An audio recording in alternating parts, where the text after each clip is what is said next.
Hello and welcome back to my YouTube channel. और हम 12th में कर रहे हैं जैसे अभी इलेक्ट्रोस्टैटिक्स में लास्ट टॉपिक जो हमने किया था that was effect of dielectrics on the capacitance of parallel plate capacitor. जब हमने डाइलेक्ट्रिक स्लैब को इंसर्ट किया तो कैपेसिटेंस पे क्या इफेक्ट पड़ा। अभी हम डाइलेक्ट्रिक स्लैब की जगह कोई कंडक्टिंग स्लैब मतलब कोई मेटल प्लेट उसके अंदर इंसर्ट करेंगे और देखेंगे कि कैपेसिटेंस पे क्या इफेक्ट पड़ेगा। तो ये वही कैपेसिटर है, D between the plates distance है, ए एरिया है। तो इनके बीच में जो इलेक्ट्रिक फील्ड होगा अभी let D is the distance between plates, A is area of each plate, so capacitance is epsilon naught A by D with air और vacuum between the plates. Capacitance अभी ये है। अब मान लीजिए हम इसके बीच में कोई कंडक्टिंग स्लैब इंसर्ट कर देते हैं जिसकी थिकनेस है T, that T is the thickness of conducting slab. तो ये पॉजिटिव चार्ज है कंडक्टिंग स्लैब में, इधर नेगेटिव चार्ज इंड्यूस हो जाएगा और इधर हो जाएगा पॉजिटिव चार्ज इंड्यूस। यहाँ वही इतने डी में से टी में तो कंडक्टिंग स्लैब है और ये जो रीजन रहेगा ना डी माइनस टी, यहाँ स्टिल अभी क्या है एयर या वैक्यूम। इस रीजन में अभी भी जो D माइनस टी रीजन बच गया इसमें अभी भी इलेक्ट्रिक फील्ड E नॉट है। और कंडक्टिंग स्लैब में इलेक्ट्रिक फील्ड कितना होगा सोचिए, 5 सेकंड का टाइम आपके पास।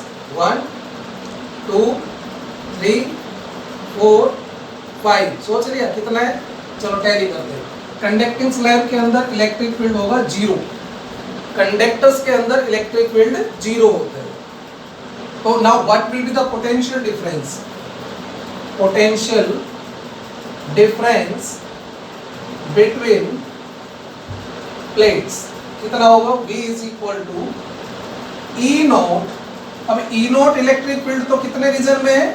D में से T को कम कर दीजिए, D माइनस टी में है ना, तो E naught D minus T plus T region में कितना है 0, T रीजन में तो 0 है ना, तो यहाँ से potential difference will be E naught D minus T, simple.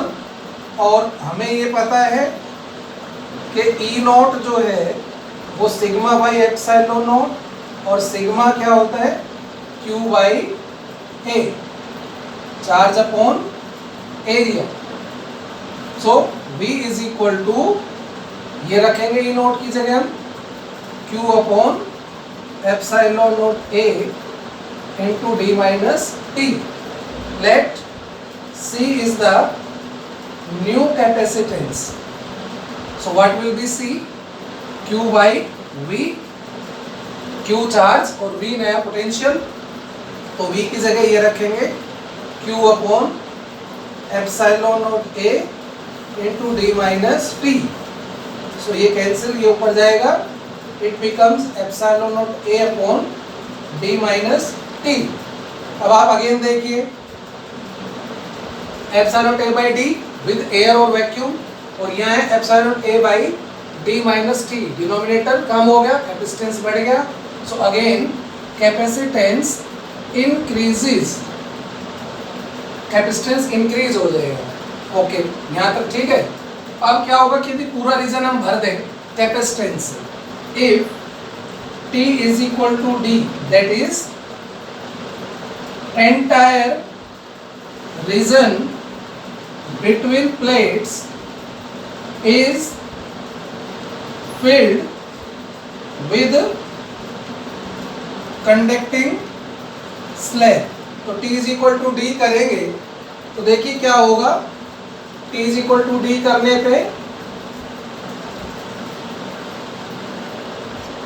जो C है epsilon not A upon D minus T है ना, तो T is equal to D करेंगे, so epsilon not A upon D minus D, T को D के equal रखा है हमने, तो it becomes epsilon not A by 0 and it is infinity, so capacitance will becomes infinity. जब हम capacitor की दोनों प्लेट्स के बीच का पूरा रीजन किसी कंडक्टिंग स्लैब से हम फिल कर दें तो उसका कैपेसिटेंस इन्फिनिटी हो जाएगा। इन्फिनिटी मतलब देखो, इन्फिनिटी मतलब चार्ज देते जाओ वो चार्ज ही नहीं होगा, उसका पोटेंशियल जीरो रहेगा। देखो एक्चुअली क्या है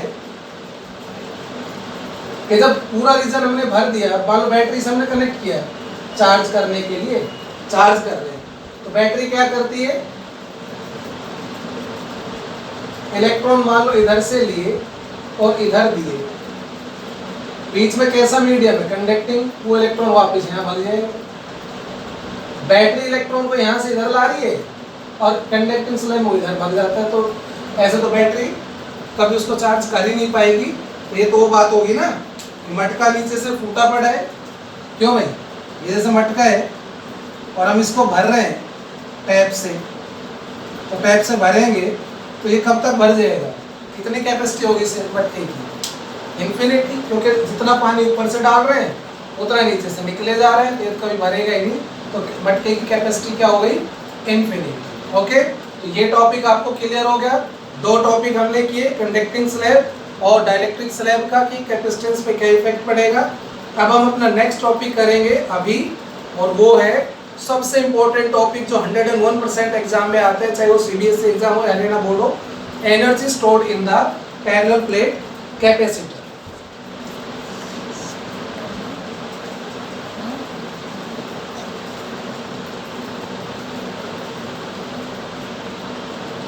अब हमारा जो नेक्स्ट टॉपिक है वो है energy stored in parallel plate capacitor.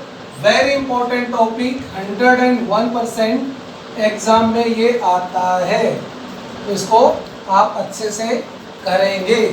यदि आपको मेरी वीडियोस पसंद आ रही है और अच्छी लग रही है और आपको लगता है कि हाँ ये हमें काफ़ी हेल्पफुल है, तो आप मेरी वीडियोस को, मेरे चैनल को शेयर करें, सब्सक्राइब करें, ज़्यादा से ज़्यादा लाइक करें, ज़्यादा से ज़्यादा शेयर करें। ये हमें और मोटिवेशन देता है ताकि हम और अच्छे से अच्छा आपको प्रोवाइड कर सकें। Thank you. चलिए अब हम energy stored in parallel plate capacitor करेंगे।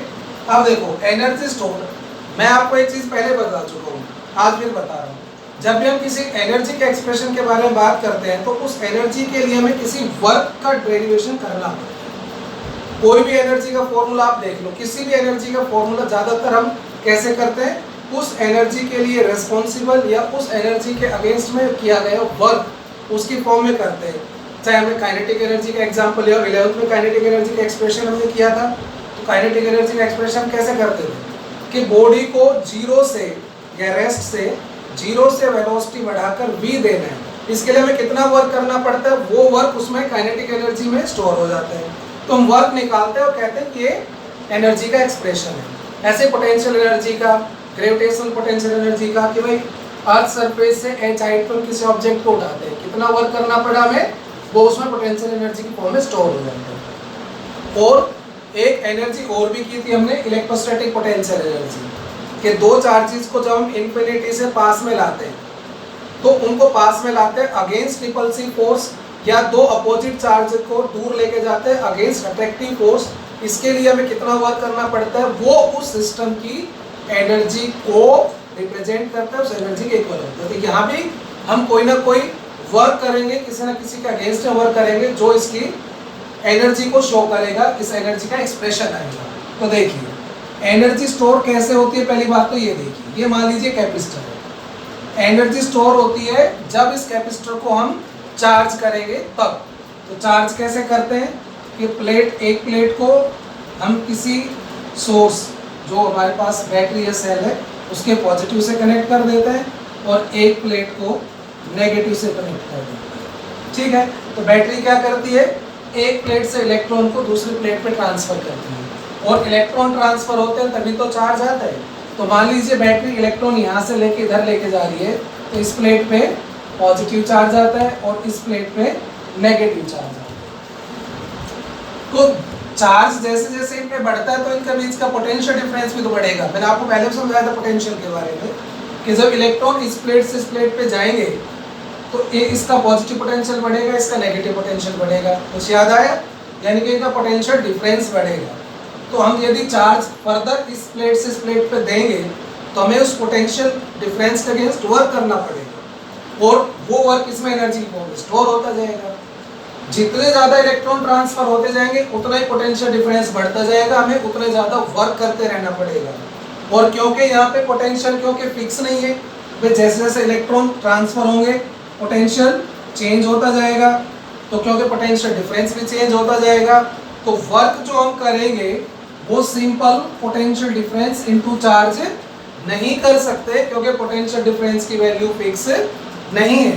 तो ये कुछ इस तरह से होगा जैसे हम work done by variable force करते हैं, कुछ इस तरह से। तो चलिए इसका डेरिवेशन करते हैं। Energy stored in parallel plate capacitor. तो कैसे?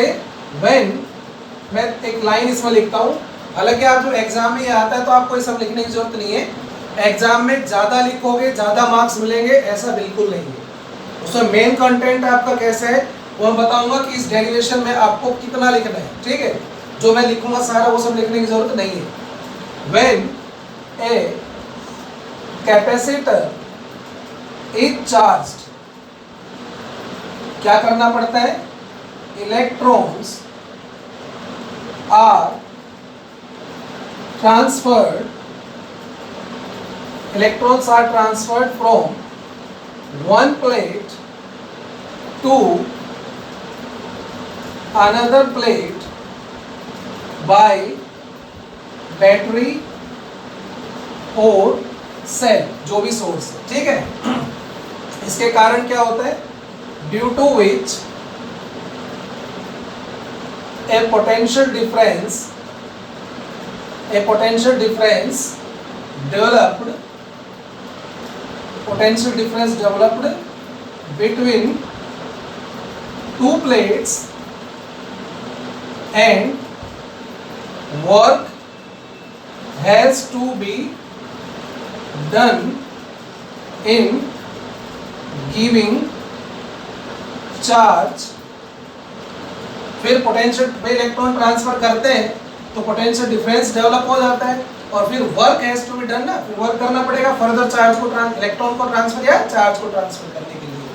तो work has to be done in giving charge which get stored in the form of energy between plates, और वो फिर एनर्जी फॉर्म में स्टोर हो जाता है between the plates electric field की फॉर्म में, ठीक है? तो यहाँ पे वो एनर्जी स्टोर हो जाती है इसके अंदर जो भी हम वर्क करेंगे। तो हमें वो वर्क का फॉर्मूला ड्राइव करना है और वही फिर एनर्जी का आ जाएगा। तो चलिए ये जो मैंने लिखा है ये आपको एग्जाम में लिखने की जरूरत वैसे नहीं है, तो ये मैंने जस्ट आपको समझाया, बट आप नोटबुक पे जरूर लिखें, नोटबुक पे इसको जरूर नोट करें, उसमें लिखने की आपको जरूरत पड़ेगी नहीं। अब डेरिवेशन जो एग्जाम के पॉइंट ऑफ व्यू से आपको करना है तो कैसे करेंगे कि मान लीजिए let Q is the charge on capacitor at any instant. मान लो किसी इंस्टेंट पे Q चार्ज है, हम चार्ज क्योंकि कंटिन्यूसली बढ़ता जा रहा है, सपोज किसी टाइम पे Q चार्ज है, C जो कि epsilon not A by D, ये क्या है? Capacity of parallel plate capacitor, ये मान लो उसका कैपेसिटेंस है। यहाँ पर A और D क्या है? D is distance between plates and A is area of each plate, right? So what will the Q is the charge at an instant, C is the capacity. What will be the potential difference? अब so potential difference between plates at that instant, कब? At that instant कब? जब charge Q है, जब charge Q है और capacity C है तो पोटेंशियल डिफरेंस कितना होगा इसका बेटा, Q बाई C। भाई C कैपेसिटी और मान लो किसी टाइम पे Q चार्ज है, पोटेंशियल डिफरेंस यही तो होगा। अभी इस टाइम पे इतना पोटेंशियल है, अब मान लो हम एक स्मॉल चार्ज dq का ट्रांसफर करते हैं। स्मॉल चार्ज dq इतना स्मॉल है कि उसके ट्रांसफर करने से पोटेंशियल पे कोई ज़्यादा फर्क नहीं पड़ेगा। Let dw is small amount of work done in transferring. मान लो अब हमें जब v पोटेंशियल डिफरेंस है तो मान लो हमें कितना वर्क करना पड़ता है, small amount of work done dw, इसलिए इन ट्रांसफरिंग स्मॉल चार्ज dq। मान लो हम यहां से इधर एक dq चार्ज को ट्रांसफर करते हैं, dq चार्ज को, और पोटेंशियल डिफरेंस v है, सो dw वर्क करना पड़ेगा और वो वर्क कितना होगा, पोटेंशियल डिफरेंस इनटू चार्ज। जब dq चार्ज को v पोटेंशियल डिफरेंस से मूव कराएंगे तो कितना वर्क करना पड़ेगा हमें, v into dq, charge into potential difference. v की वैल्यू हमें पता ही है, q by c into dq। Now what will be the total work done in giving charge capital Q। मान लो हम इसको चार्ज करते जाएं और फाइनली इस पे चार्ज कितना हो जाता है, Q, कैपिटल Q। ये फुल चार्ज है, जब उसका कैपेसिटेंस जितना है उस हिसाब से पूरा फुल चार्ज है। Now total work done in giving charge Q charge देने के लिए हम क्या करेंगे, integrating both side just like work done by variable force. इसका इंटीग्रेशन करेंगे, dw का w इधर q by c into dq, और यहाँ पे q वेरिएबल है ना, तो q की वैल्यू शुरू में कितनी थी, 0, और हमने बढ़ा के उसकी वैल्यू कितनी की है, कैपिटल Q, तो लिमिट होगी 0 से कैपिटल Q। c तो कांस्टेंट है, ये तो हम we can take out from integration and it becomes q into dq 0 से q, क्योंकि पावर 1 है ना, सो इसका 1 बाई c, इसका इंटीग्रेशन क्या होगा कि एक पावर हम ऐड कर देते हैं और उसी से फिर इसको डिवाइड करते हैं, ये ना integration, q raise to power 1 तो q स्क्वायर बाई 2, वी 1 है तो एक पावर ऐड करके उसी से डिवाइड कर देंगे, और फिर अपर लिमिट ये क्या बन गया, 1 बाई 2 को बाहर ले आओ, 2c q 0 से q square, q raise to power 2 है, एक बार अपर लिमिट रखेंगे 1 by 2c into Q square, और एक बार लोअर लिमिट रखेंगे 0, तो वर्क डन आ गया q square by 2c, and this work done is actually energy, यही एनर्जी है उसकी जिसे हम u से डिनोट करते हैं, कितनी आ गई बेटा, q स्क्वायर बाई 2c। ये energy stored in the capacitor आ गया q स्क्वायर बाई 2c। अब इसके अलग अलग फॉर्मूला बना सकते हैं। देखो आपको कोई भी पॉइंट समझ में नहीं आया हो, आप मेरे से बेझिझक पूछें, कमेंट करें, जो भी पॉइंट समझ में नहीं आया मैं आपको साथ के साथ क्लियर कर दूंगा। अब आप इसमें देखिए, इसके अंदर फिर आप बहुत सारे फॉर्मूले बना सकते हैं। एनर्जी क्या आ गई, q स्क्वायर बाई 2c। अब हमें देखो ये भी पता है कि q is equal to C B. मान लो q जब चार्ज है, v पोटेंशियल डिफरेंस है, तो रिलेशन तो यही होता है ना, तो मैं q की जगह cv रखूं तो ये बन जाएगा q स्क्वायर, यानी कि cv का होल स्क्वायर q की जगह रखेंगे by 2c, it becomes c square v square by 2c, it becomes half c v square. ये मैं क्यों करा रहा हूँ, क्योंकि कई बार एग्जाम में ना, खासकर सीबीएसई बोर्ड में, हरियाणा बोर्ड में भी वो पर्टिकुलर फॉर्मूला ड्राइव करवाते हैं कि ड्राइव दिस फॉर्मूला।